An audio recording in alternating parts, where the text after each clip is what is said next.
TRG News once again. Jehan Daruvala became first Indian to win Formula 2 race. After the win of 22-year-old, national anthem was played at the podium. Jehan Daruvala created history on Sunday after he became the first India ever win a Formula 2 race. The 22-year-old achieved it during the Sakhir Grand Prix in Bahrain, beating the likes of Michael Schumacher's son, Mike Schumacher, to take the prize. Daruvala was the 12th different race to win an F2 title this season and will hope to mount a championship challenge next time around. Jehan Daruvala made himself and his country proud by becoming the first Indian to finish at the top of the podium in an F2 race. The 22-year-old was certainly the toast of the nation with his heroics, with many fans hoping that his turns out to be a sign of things to come for the Indian race driver. With Jehan finishing first, the Indian national anthem was played at the podium, and it was a moment of immense satisfaction for the supporters who truly rejoiced the moment, which gave them goosebumps.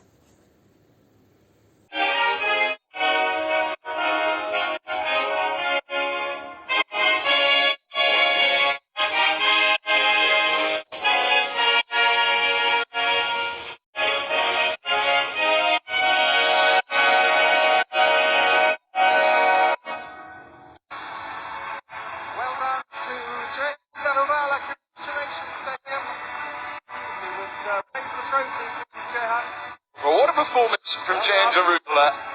Brilliantly done out there. 12 different of the year. Bezos Blue Origin aims to send first woman to moon for NASA mission 2024. The Amazon CEO posted a video of an engine test.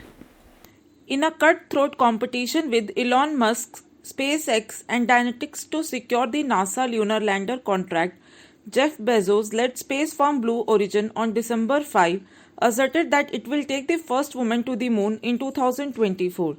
The Amazon CEO posted a video of an engine test at the NASA Marshall Space Flight Center in Huntsville, Alabama, and declared that the engine of the first privately built lander by Blue Origin had a successful test firing time of 1,245 seconds and was relying to launch a woman on the lunar floor.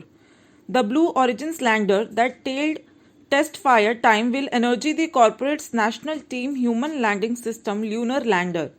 Bezos' company assisted with the assembling of the Blue Moon lander in 2019 with Lockheed Martin Corp, Northrop Grumman Corp, and Draper, and is now in fierce competition with Dynetics, owned by Leidos Holdings Inc. Company, and SpaceX to win NASA's contract. NASA earlier in April awarded Blue Origin with $579 million along with $135 million for SpaceX to improve on the lunar lander and the Starship system. Additionally, it awarded $253 million to Leidos-owned Dynetics, however, needs to now select only one of the three space companies in early March 2021. Prime Minister Narendra Modi, Defence Minister Rajnath Singh, and Vice President Venkaiah Naidu extended greetings on the occasion of Armed Forces Flag Day. It is aimed at collecting funds for the Indian Army personnel. On the occasion of the Armed Forces Flag Day, several leaders including PM Modi, Defence Minister Rajnath Singh, and Vice President Venkaiah Naidu extended greeting to the Indian Armed Forces personnel. While PM Modi urged the citizens to contribute towards the welfare of the forces, Rajnath Singh took the moment to recall the sacrifice and contribution of the ex-servicemen, differently abled soldiers and their families, while adding that this day calls upon people to perform their duty and ensure the welfare of the armed forces personnel. Celebrated on December 7, the Armed Forces Flag Day is aimed at collecting funds for the welfare of armed forces personnel, which includes Indian Army, Indian Navy, and Indian Air Force. Before going any further, let's take a break.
Welcome back once again after the break.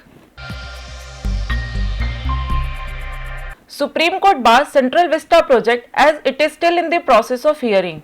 Foundation stone laying ceremony can take place on December 10.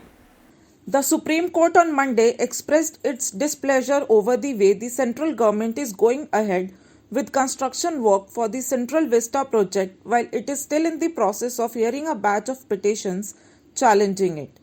After reserving its judgment on the petitions on November 5, the Supreme Court listed the case on Monday after word of developments reached the public domain, specifically over the impending foundation stone laying ceremony on December 10. The apex court said that no construction should be done in the area till its judgment. The centre via Solicitor General Tushar Mehta assured the Supreme Court that there would be no construction or demolition in the Central Vista plan unless the top court passes an order. The court has permitted the centre to go ahead with the paperwork of the project and the foundation stone laying ceremony on December 10. We thought we are dealing with a prudent litigant and deference will be shown.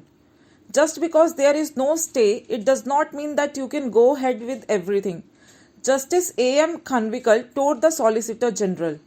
The redevelopment project of Central Vista, the nation's power corridor, envisages a new triangular parliament building, a common central secretariat, and revamping of the 3-kilometer long Rajpath from Rashtrapati Bhavan to India Gate. Political leader of Australia's Queensland state has reaffirmed to bid to host the 2032 Olympics around Brisbane. The political leader of Australia's Queensland state has reaffirmed her commitment to a bid to host the 2032 Olympics around Brisbane. Queensland Premier Anastasia Palaszczuk confirmed after a meeting with International Olympic Committee Vice President John Coates on Monday that she would convene a 2032 task force early next year. Coates, who is also president of the Australian Olympic Committee, said Australian Prime Minister Scott Morrison had been supportive of the bid during a meeting in Japan last month with IOC President Thomas Bach. I think with COVID under control in this country, largely that it is time for everyone to reaffirm their commitment to these games. He said, adding that the IOC was in preliminary talks with at least 4 potential bidders. The Queensland bid will include cities in the southeast of the state and be centred around Brisbane and the Gold Coast. Brisbane Lord Mayor Adrian Scrinners issued a statement in support of the bid, but said the Council of Southwest Queensland Mayors is mindful not to get carried away with the hype of an Olympic Games and to ensure a Games deliver tangible and lasting legacies. YouTube rolls out new features to warn users before they post hateful and offensive comments. In an attempt to prevent bullying and hate on its platform, YouTube has rolled out a new feature that will warn the users before they post any offensive comment. The largest video sharing platform will now prompt the users to be more respectful before they post a comment. Stating that comments play an important role in helping creators connect with their community, YouTube's President of Product Management, Johanna Wright-Nice, said in a blog posted on Mashable, the quality of comments is one of the most consistent pieces of feedback YouTube receives from creators. Despite the new reminder feature, the users can continue to comment if they want to. Apart from this new reminder feature, YouTube has also made a few updates which will make it a more inclusive platform. The blog posted on Mashable also stated that YouTube will also be testing a new filter in YouTube Studio for inappropriate and hurtful comments. This upcoming filter will automatically hold comments for review so that the content creators on social media platform will not have to read these comments if they are not interested. YouTube also informed that it will be streamlining the comment moderation tools as well to make the overall process easy for creators. The social media platform also plans to invest in technology that can enhance the system to detect and remove hateful comments. Apart from this technology will consider factors such as the topic of the video and the context of the comment that's being made by the users. That's all for today's news. We BRG News team assures to keep you updated. Till then, stay safe.